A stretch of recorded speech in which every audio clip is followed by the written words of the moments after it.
ऐसा लग रहा था कि बीजेपी इस नारे के जरिए वो ये दिखाने की, ये बताने की कोशिश कर रही है कि हमने कांग्रेस को, महाविकास आघाड़ी को पूरी तरह से बैकफुट पर धकेल दिया है। लेकिन राहुल गांधी ने मोदी की फेवरेट पिच पर, उन्हीं की पिच पर, उन्हीं के नारे पर उतरते हुए अपनी तरफ से कुछ नहीं कहा, उन्हीं के नारे पर उतरते हुए जोरदार प्रहार किया। राहुल गांधी ने कहा कि नरेंद्र मोदी का स्लोगन है, एक है तो सेफ है। सवाल है कि एक कौन है, सेफ कौन है और सेफ किसका है? जवाब है एक नरेंद्र मोदी, अडानी अमित शाह और सेफ अडानी है। वहीं इसमें नुकसान महाराष्ट्र की जनता का, धारावी की जनता का है। उनका जो स्लोगन, मेन जो स्लोगन है, एक है तो सेफ है, वो मैंने इतनी अच्छी तरह आपको दिखाया है, उसको समझाया है कि एक है तो सेफ है। एक कौन है?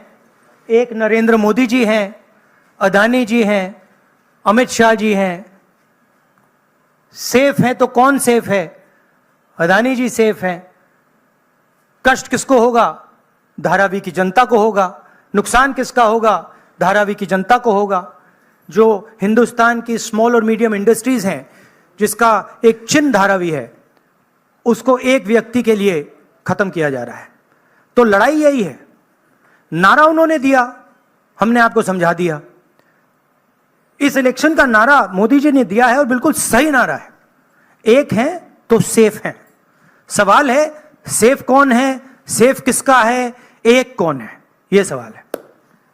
दरअसल जिस नारे के जरिए बीजेपी इतिहास रचने की कोशिश कर रही थी, या वो चाह रही थी कि हम इसके जरिए इतिहास रच देंगे, एक बहुत जबरदस्त जो है वो हमने, राहुल गांधी जिस तरीके से जाति जनगणना की बात या आरक्षण की बात कर रही है, तो उसके मुकाबले में हमने जबरदस्त नारा जो है गढ़ने का काम किया है। बीजेपी को ये लग रहा था, लेकिन राहुल गांधी ने मोदी जी के पैरों के नीचे की जमीन खींच ली और सीधे तौर पर इस चुनाव को ला करके खड़ा कर दिया अरबपति और गरीब के बीच में। राहुल गांधी कह रहे हैं कि यह चुनाव अरबपति और गरीब के बीच का चुनाव है। महाराष्ट्र का चुनाव गरीबों और चंद अरबपतियों के बीच का चुनाव है। अरबपति चाहते हैं कि मुंबई की जमीन उन्हें मिले, करीब 1 लाख करोड़ रुपए की एक अरबपति को देने की तैयारी है। कांग्रेस पार्टी की सोच है कि महाराष्ट्र के किसानों, गरीबों, बेरोजगारों की मदद हो। राज्य के लिए महंगाई, बेरोजगारी मुख्य मुद्दे हैं। महिलाओं को हर महीने 3,000 रुपए देंगे, महिलाओं को फ्री बस की सुविधा मिलेगी, किसानों को का 3 लाख रुपए तक का कर्ज माफ होगा, सोयाबीन पर 7,000 रुपए प्रति क्विंटल दाम मिलेगा, एमएसपी मिलेगी। यानी प्याज के किसानों के लिए फेयर प्राइस कमेटी होगी, कपास के लिए फेयर एमएसपी होगी, महाराष्ट्र में जातिगत जनगणना होगी, 25 लाख रुपए तक का स्वास्थ्य बीमा मिलेगा, बेरोजगारों को हर महीने 4,000 रुपए की मदद, 2.5 लाख सरकारी नौकरी देंगे। महाराष्ट्र का जो चुनाव है विचारधारा का चुनाव है और 1-2 अरबपति और गरीबों के बीच में चुनाव है। अरबपति चाहते हैं कि मुंबई की जमीन उनके हाथ चले जाए। एस्टिमेट है 1 लाख करोड़ का एस्टिमेट है। एक अरबपति को 1 लाख करोड़ रुपए देने की बात है। ये बैकग्राउंड मैं आपको दे रहा हूं। हमारी सोच है कि महाराष्ट्र के किसानों को, गरीबों को, बेरोजगार युवाओं को मदद की ज़रूरत है।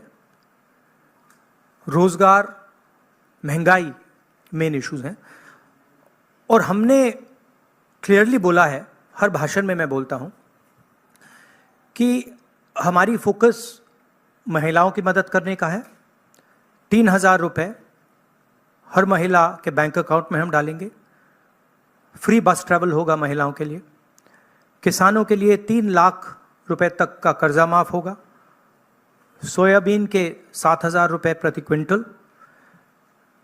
प्याज के किसानों के लिए fair price committee, fair MSP कपास के किसानों के लिए, कास्ट सेंसस जो हम तेलंगाना में, कर्नाटक में करवा रहे हैं वो हम महाराष्ट्र में करवाएंगे।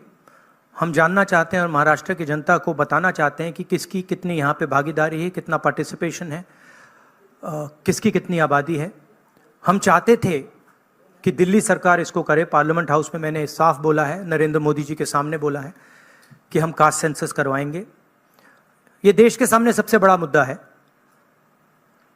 तकरीबन 50% एस्टिमेट है, 50% पिछड़ा वर्ग है, उनकी कहीं पार्टिसिपेशन नहीं है, सरकार में नहीं है, कॉर्पोरेट इंडिया में नहीं है, मीडिया में नहीं है।